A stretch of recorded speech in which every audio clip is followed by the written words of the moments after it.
I'm Mark, working for a multinational company as a manager. I'm seeing my CEO is always making wrong decision. All right. And he doesn't like listening feedback. How can I handle this?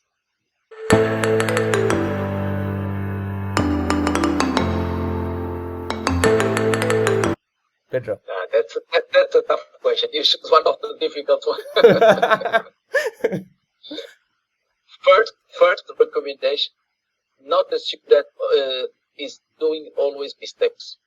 Try to understand a little bit better. Probably he's doing some mistakes. I don't know the situation, as I do some mistakes. But try to understand some of the decisions, and try to understand that sometimes we are forced to make decisions with a different level of understanding of the situation, which means it's not evident that we take a certain decision because probably we know more things that you are not aware, which means that not necessarily is a wrong decision, but is a decision based in more facts that not every manager or every employee is aware of. Okay, I'm not saying that is necessarily the right decision, but maybe the base or the database for taking the decision is different from the one that you know. This is the first thing. Of course, the fact that you want to point it out and to give some feedback, it's important.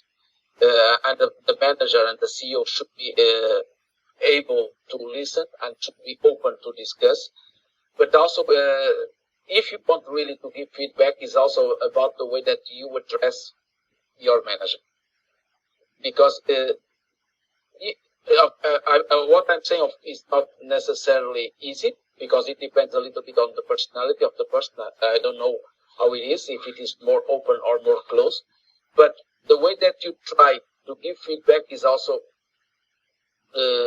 relevant to close or to open the door to listen, which means that you really need to create the proper environment to give feedback and not just judge or put in question the decisions. So it's of course I'm not saying that any CEO is willing to listen, but it's a question of time. Thank you, Pedro, for sharing your answer on this one. So from my side, I think Pedro covered very well. It's about his personality, and we never met your CEO, so it's hard for us to say actually how you can communicate to him. But these are the things I wanted to share from my side. Is number one is about, you want to give feedback, right? So give feedback to make it, not to break it. That's your goal, right? Don't break it, make it. So with this one, the first thing Pedro shared about it is about, start to put yourself in his shoes. Because the picture you are seeing, probably just one piece of the whole game. But as a CEO, maybe he's look at the whole pictures, and that's why he probably thinking another way. So put yourself in his shoe and try to look at the bigger picture, which is probably not entirely possible, but at least give it a try. And that can give you a justification, probably a reason. And the thing I want to tell you one more thing, in a business, most of the time, the best decision is not always the right decision. Right decision and best decision could be different thing. So probably you're too optimistic, or maybe your CEO is too optimistic. I don't know, but you need to also consider that point as well too. And about the communication, Pedro just give you a great thing. You probably can address to your managers and see and bring it to him indirectly another way. So with that one, I just add learn how you can communicate with him. Even if you say that one, he doesn't talk to your levels at all. He just only talking to C-suites only and never meet the managers. There must be a channel he would like to listen from you guys. If you see the message can go through your manager, like Pedro said, put it on that way. If your manager is not willing to listen to as well, you can put it another way as well. Probably a staff meeting. But again, when you communicate, you always need to remember, you are giving this feedback to make it, not to break it. But doesn't mean that I'm telling you to be scared, but always remember what is the result of it, and then should be positive. And if you cannot drive positivity, you need to hold for the right time. And that was my last two tips is, be patient. If you need time to give your feedback, give it on. And rather than when you're giving feedback, always talk about the impact. not talking about the problem. Talk about the impact first, and then you talk about how our present status quo is creating that negative impact. And then we'll justify much better way. And like I said, this one, being patient. Sometimes things takes time to discover. Maybe you have find out something amazing reason, but being patient and bring it on in the right channel so you can make it rather than just break it. Let me just complement one thing, because I believe it's important. Also choose the right moment to give this feedback. Because as a general manager, one of the things that is obvious, but I can, let's say, repeat again and again, we have a very tight agenda, which means that sometimes we are in the middle of a lot of different problems, and probably we don't have enough time in this moment, exactly moment, to listen to proper feedback. So choose the appropriate moment to do that. It's important, because otherwise you are giving a feedback and the general manager or the CEO is thinking a very different thing, because it's involved in other problems. So also it's important to choose the right moment. You're absolutely spot on this one. Thank you for bringing out a compliment this one too. Thank you. Yes, Mark, pick the right moments. This is really important, because you don't want to bring it on when people are talking and busy with other thing. And just not, even you are bringing something really valuable, but it's not the time, and then to overlook, and it could be even misjudged and misunderstood, and then you're breaking it again, not making it. With that, let's move to the next questions. The next questions, this one. Hoan from Ho Chi Minh City. I am a manager for 10 years. I have interviewed many times in my company to go to the director role, but I could not pass the job interview. What's your suggestion for me on this moment to go to the next level? I understand Hoan is very frustrated. Pedro. I have one question to Hoan. Did you prepare yourself properly for the next position? Because one thing is that we are, or we may will do, or wanted to do a different job. But another thing is that really we need to be prepared for it. And preparation is about studying carefully the position, but is also about understanding the gaps that we have, that we need to fulfill this position. Which means that for any position, you really need, before be appointed or before even to try to get the position, you need really to prepare yourself. And this is not related to your previous background or preparation, is related to the proper position. So you really need to take some time and to do it accordingly. Which means that you need to study what is the requirement of the position.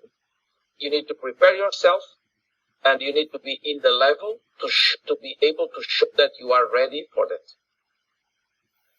So probably my recommendation is better preparation. And also there is another very important thing. When you are trying a certain position, you really need to understand if it is exactly what you want. Because sometimes we are, let's say, we try some positions just because it looks to be appealing, but we are not sure that we really want to do that. So just try what you really believe that you want to do. Thank you, Pedro. I think that was a great question, and a great answer. I understand Hoan, you've been very frustrated about your career. I don't know how many interviews you have failed, but you mentioned about your 10 years of management role. But like Pedro started with the stunning questions. How did you prepare for that role? And that's going to be a really good thing for you to understand. So let me give you a little more bullets on this one for you. It's about, number one, look at the industry. Which industry are you right now? And build your and try to apply in your industry or something related to industry. If you are applying for a completely different industry, it will be very challenging for you to go to the next level. All right. Number two, when you are entry level, you are a technician, but when you move up, that's your manager level. But when you go to the director, it's a completely different. I want to be honest with you. The gap between a manager and director is not just, it's actually huge. I was a manager, and then when I moved up to a director, I have seen the difference of the requirement of the jobs, what I have to perform as soon as I become a director. So don't underestimate the gap. you can overestimate the gap, and that will motivate you to prepare better, which is the first point Pedro just shared with you. Prepare yourself. So overestimate the role if it's needed, and then that will help you to really prepare right away and stay you motivated as well too. And that was the number 3 I want to add. Network with other directors and see how they in your industry particularly, or which are related to your industry. Learn from them, which is Pedro shared in a very first question. He says coaching and mentoring, and see how they get into that role and how they perform their work too, and what kind of skill they possesses. Try to grab those skills, and that's coming with the 4th one. You can take a course, but don't take a course because you want to get a certificate. Take a course to learn, and that need to be very related to your skill set which you are trying to build. So that is like and yeah, if you're watching this kinds of live shows and you are sending out questions, so I think you are on the right track. Keep doing up, don't give up, and keep practicing this thing what I've just shared with you, and never ever believe that you cannot be director, because the day you will never believe that you cannot be director, you'll never be a director. So you need to still keep believing that you can be a director, and keep doing this thing and keep watching such shows, preparing yourself, and go to interview with 100% preparation. You will be a director. And send us a message. We would like to say thank you and congratulations for your new role. With that one, let's move to the next question, Pedro. It's coming from Kang from Vũng Tàu. I'm working for a company. I want to work here for a long time. What are your suggestion for a long career in this company? I think he saw your profile, and that's why he's asking a little bit more. Can you repeat, because I Sure. didn't get. So Kang is working for a company in Vũng Tàu. Yeah. And he want to Yes. work in that company for a long period of time. What will be your tips for him to keep working for a long period of time? You will continue in the company. Yes. Yeah. If you want to continue in the same company, first you need to identify if it is the proper company. But I assume it is the case. So you need to find always changes inside the company, which means that you should change every 3 or 4 years of position, of task. Otherwise, it will be very difficult to keep the same motivation ever and ever and ever in the company. If it is a multinational company, of course, it's more easy because you can move around. Eventually, you can change location. You can change more easily position. If it is a local company, it's more difficult. But the recommendation, yes, you should look for each 3 or 4 years to change position, to do something different, to try to do something, to do more. And eventually, and this is the same that I said before, try to get out of your comfort zone always. Because if you really become in the same place, in the same comfort zone, I'm sure that you will not live forever in the same position or in the same company. Or if you stay there, you will not be happy. So you really need to look for the change. And this is something that is not the company that is providing to you. You really need to look for that. And even in big companies, as I mentioned before, you may have a very good network. You may have a lot of available opportunities, but you need yourself to search for that. Nobody will knock the door saying, okay, do you want to change? It's not like that. You need really to look for the change, to search what is available, and also to understand what you really want to do. I want to share because it's relevant. I used to have many years ago one direct report that was always saying to me, I would like to change this position. I'm working the same position since many years. I would like to change. And I always said the same question again and again. I said, okay, you want to change. What do you want to do? I never get the answer, which means that the person wants to change, but has no clue what he wants to do. So will never change. Which means that if you really want to change, to keep the same motivation in the same company, also you need to know what you want to do. And this is very relevant because also people many times make a confusion about what they want to do with what is available. And the question is not which position are available for you. Doesn't matter. if it is available or not is not the question. The question is what do you want to do. You want to be the general manager? Is someone doing that? Doesn't matter. You want to be the general manager. So this is the answer that you need to look for. Really to understand what you want. Not what is available, what are the opportunities. No, doesn't matter. What you want to do. And this is very relevant. And many people are always saying that they want to change, that they want to grow, they want to do a lot of things, but they have no clue what they want to do. So my recommendation, and coming to the question, if you want to keep to be in the same company for many years, first you need to change once a while for your task, your position, and you need also to understand what you want to do next in the company. And this next is not related to the fact that this position may be available or not, doesn't matter. You need to look for what you want. Thank you, Pedro, for sharing. So, gang, you got the answer on this one. I think Pedro was been pretty 360-degree covered on your answer on this one, what you really need to do into it. Just want to add a few side notes just to complement on this one is about, look, the world is changing. What you are doing today, many of the work will not be needed in the next 5-10 years. You need to move on. So it's not about just catching up and moving into next role, but also you should growing. You should have a better life, you have a better package, and you can take care of yourself, take care of your family, and do it as well too. And that is one of the way of working for one company for a long period of time. But again, you should really figure out that is it the right company you really wanted to work, which Pedro brought it up very early point. He started with that one. So normally a good to great company always does that. It's if they figure out somebody good in first 6 months, normally this company asks themselves, or the management team asks themselves, do I want to hire this person again right now? If the answer is yes, they keep the person for a really long period of time. So you join this company and you really like it. And if you see that your company is a good to great company, you become that person that always, which will remind your manager they had a right decision hiring you there. And if you do that, that will really, and that will really help you to keep growing all the time. And that will help you to stay in a company, which I'm guessing that your company is good to great. But if it's not, probably you could think otherwise too. With this one, I'm moving to the next question on this one. Is coming from June, from Fumi Hong, District 7.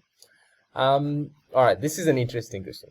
I found I am not great at salary negotiation. I am ending up always underpaid in my last 2 jobs. What are your tips so I can negotiate my salary well? That's a good one. First, you need to be sure that you are really underpaid, because it's very easy that all other companies or all other people say that they will more, but not necessarily is the truth. Also, this is a little bit also related with the previous question, because also if you are in a good company, not necessarily you are not underpaid just because you are in the same company many years, which means that really try to understand what is well paid or bad paid, because it's not black and white. Secondly, you need to understand what is the average payment for such position. Also something that people normally do not know. And in a market like Vietnam, it's not easy because there is a lot of rotation of people. Yeah. But fact is that you need to understand a little bit and to try to understand what is the reasonable salary for a certain position. And also take into consideration that salary is important, definitely, but it's not everything. Which means that sometimes you may really have a slightly lower salary, but if you have, let's say, a career progress, if you have the chance to learn, to have training, to have certification, even if you are feeling well in the company, this is also has a very important value that can complement the salary. But this do not answer directly to your question. So what can you do to better negotiate? First, you need to understand what is your value. And you need to be very neutral doing the evaluation. So you need to understand what are your skills, what are your capabilities, and what is your value for a certain position or for a certain company. If you know that, probably you really fix a certain value that is what you worth. If they don't pay, don't accept. Also in a market like Vietnam, really and this is the positive thing. There are plenty of opportunities there, so you are not forced to pick the first one. If you are really not happy with the condition, don't accept it. Easy like that. Because if you accept something and let us check that you are really underpaid, probably you are regretting all the time, and this will reflect in your productivity. And just think about that. You are not happy. So you are not happy, you are not performing in the same way that you want to perform. Once you are not performing, company believes that you do not deserve more money. So it's a never-ending story, which means that you really need to negotiate better up front to be sure that you are motivated and you keep the motivation and you can deliver. Because most of the companies, if you deliver properly, of course they will recognize your value. And last comment. Also take some precaution about the negotiation, because we need to be reasonable also when we negotiate, which means that you should have the right expectation in order that you can ask the right money. Because if you have the wrong expectation and you believe that you work more, you will not be anytime happy with the conditions. So that's why it's so important that you understand your value, but also understand the value of a certain position. Thank you, Pedro. Yeah, June, I think you got a very good details on this question on this one. For myself, I don't want to add anything on this question. I think Pedro's was just spot on in this one, and I have nothing to add. So, I think the key takeaway from you, Pedro mentioned it multiple times, is about pick the right salary, and because if you don't have the right salary, it will reflect on you, and it will reflect on your performance and your energy level, and then it's hurting you to get better and be productive and be successful in the company, and it's not a great thing. But assess your value properly. Just don't assume it. So viewers, we're going to take one more question. We're almost running out of the time, so this is going to be the last question for tonight. But anyway, go ahead and keep commenting your questions. We will love to answer with you, and this stream will be available in the YouTube as well, and you can comment there as well, and we'll get an answer from us. So last question is coming from Jung from Da Nang. I have 3 foreign staff in my team, and I found it challenging to manage them. I want to keep them, and I wanted to have high performance from them. What are your tips for me for this? I have a different scenario. I almost have Vietnamese people in my team.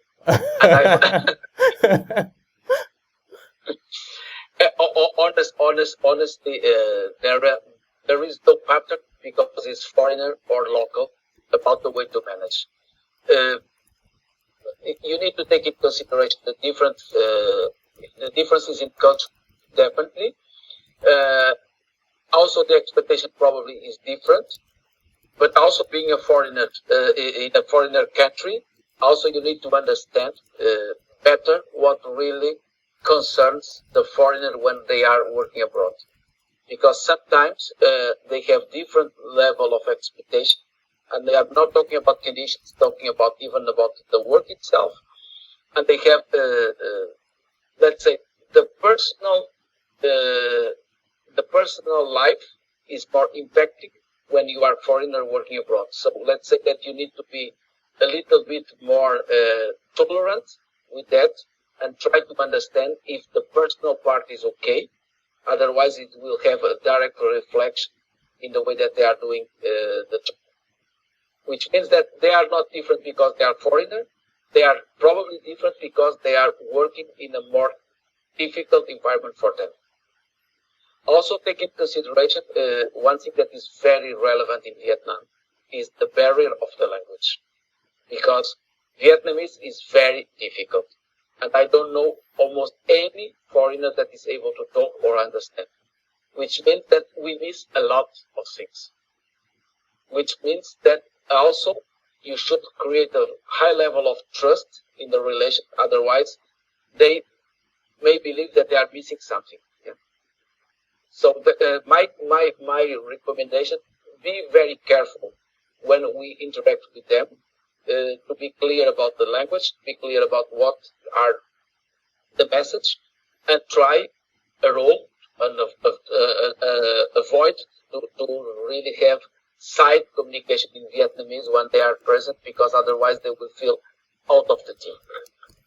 They are in a more difficult situation, probably. Not say that they are better or worse.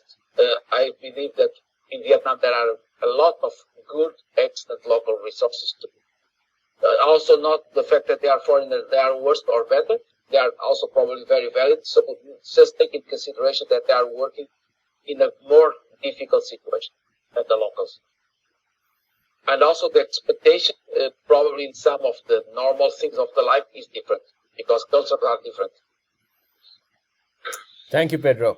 So, Hoan, so we are managing most of Vietnamese team, but let's say I think Pedro shared some starting points for you to really understand how you can really manage your team. So from my side, I will say this one, like Pedro also shared with you, understand the culture, which part of the world they came into it, and try to understand how they communicate. And it's also very important about who do you hire. It's also matter too. It's very hard to say foreigner and Vietnamese. It's not that. It's tons of people. It's different age group and different cultures and different region have different belief inside them. So who do you hire? If you hire somebody in sales or marketing, you have not mentioned the position title, so it's hard for me to even guess. But so you focused about who you hire and what their strength about, and you try to, and your goal is to maximize utilization of their strength, and what their weaknesses is, you should cover them up if you want to keep them in the team. And the weaknesses, Pedro just shared about it, their language, they don't understand, they have challenges for personal life, so you cover them up. Number 3 is about make your expectation with them very clear, and before you communicate to the expectation to them, make sure that it's realistic as well. Don't come up with an unrealistic expectation because you hired 3 foreigner and they're magician, they will make magic in your team. It's not going to happen. Make it practical expectation and very clearly communicate to them. And then you need to learn how to communicate with them as well. I don't know what's the level of English. Your question sounds okay here. Probably you wanted to use a different way of communication. You can talk to verbally, and then you can write down in the email to make sure that you have a documentation. They really understand your communication, what you're talking about. And one thing is very important. Most of the time, I've seen a lot of companies, foreign staff like one gang, Vietnamese staff is another gang. They are like separate. Don't create that situation. Find them to connect them and make them part of the team, and spend time together with them as well too. One of the great way of doing this one is I have a tips for you. Let's say you are doing a team presentation. If you are really speaking Vietnamese, put the slide in English so they can understand what is going on, or have someone to summarize back in English as well too. When you're doing official communications to your staff, make it bilingual so they can really understand that one too. Well, you can say, they can use a Google Translate, but they will never feel one thing. That's you care your staff, and you wanted to make them part of them, and that will really inspire them to work with you and fight the battle with you. So these are some handrails. If you would be more specific in the next time in our live shows about this one, I would love to answer you more. But make them part of your team, and then and you know how to make people part of them. So Pedro shared too as well, and connect them with yourself and connect them with other people in your team too, and that will really help you. Congratulations. I guess that you're doing really well. So even you're growing and having expat staff. So all the best moving forward. So with that, Pedro, we are running out of time. I would love to have more questions, but I understand that it's a late evening and you wanted to have some rest, and you're having business trip as well too. I would like to say on behalf of everyone, thank you very much for being part of the show, and I'm really delighted to have you in the show, and I'd love to have you back in the future in another episode to drill down in a particular thing as well too. Before I wrap up, do you want to share any particular message to the viewers? Please share. No, just to say thank you for the opportunity. I'm available for any questions, so I'll be easy to reach. Just look in my LinkedIn, and you can send me a message anytime you want. More than happy to share my knowledge, my experience, and try to help everybody. So please be I'm really open to share experience and also to support people. I like to coach, and it's really a pleasure if I can bring some value to the youngest people. Thank you for the opportunity, and hopefully we have this again for a different topic.